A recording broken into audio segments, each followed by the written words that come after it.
సత్యన్న అరే స్టార్ట్ అవుతుంది వీడియో చేసిన అట్లా మెల్లగా స్టార్ట్ చేసుకుంటా నేను రెడీ అన్నప్పుడు తిరుగు వీడియో ఇస్తాను రెడీ అన్నప్పుడు తిరుగు ఓకే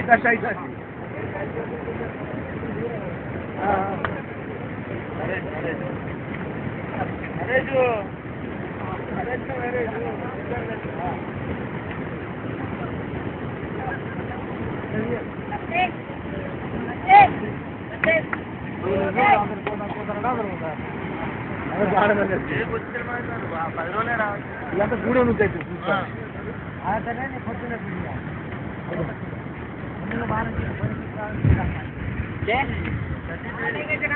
అక్కడెక్కిడు ఓకే రన్నింగ్ వచ్చి ఎక్కిడు ఓకే అన్న వీడియో అయిపోయినా పాపందా నేను ఏడబట్టుకోలే ఇక ఏడబట్టుకోలే మా తోడికి వెళ్ళి హంటికి చేస్తారా ఘోరంగా గిల్లిన ఒకసారి కొట్టపోయినా అది ఫిష్ అంటే అదొక చేప పట్టుకోలే పూలైతారా కోటి ఒక చేప కంకతోడు